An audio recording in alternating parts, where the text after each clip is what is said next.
mom's mother. Her name was Bereta Wedlock, and she was born in Singatoka. Most of her life, I think she was with my mom and dad. And for me and my siblings, you know, we were very close to her, having her around the house all the time. And like I was telling you earlier, I've always remembered her, never seen her with black or white hair, but always red. And I'll tell you how, you know, she always dyed her hair using lime powder and green leaf that we would pick from the backyard. She called it Deni Waka. And that was also mixed with, I think, a henna block that was bought from the Indian stores in downtown Vaileka, which is the town in Rekereke. She would crush the block into a fine powder and crush the leaves, mix all that with the white lime powder that we got from the sugar mill where my dad worked, and mix that in with water into a paste and dyed her hair with it. Now, after, if I'm not wrong, it was about an hour or two, she would lie down, take a nap on her kali, we call it, and kali is the Fijian wooden pillow, or headrest, I might say. After that period, an hour or so, she would wash it and the hair would be just very bright mahogany, kind of red and very soft.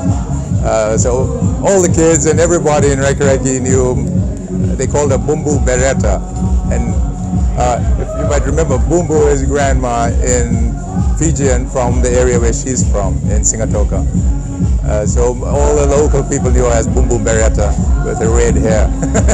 No one could mistake her on that. But you know, we were very fortunate. I feel very fortunate to have had her around from ever since I knew my senses. Because the Fijian that I can speak today, I must say, was taught by her to me and my brothers and sisters. The Fijian culture that we learned was from her also, and my mother. Now my grandmother, although with the last name Wedlock, spoke very few words in English. So we communicated with her in Fijian always, not in her dialect though, because from where she came from, the dialect was very different to the common dialect in Fiji, which is known as the Bowen dialect. So we conversed in the Bowen dialect. And whenever she had family or people visit from her area, they spoke in their dialect. And it was really interesting for me just to hear how different the dialects were, you know. I didn't see too many Fijians with designs like I saw the Samoans and the Tahitians wear today, you know, or back then. And I asked her about it once, and all she said to me in Fijian is, oh yes, we got tattooed, and she called it Ngia. In Fijian it's spelled Q-I-A. And I said, but I don't see any on you. Well, as a child, she often asked us to massage her, you know, whether her shoulders or her back or her legs.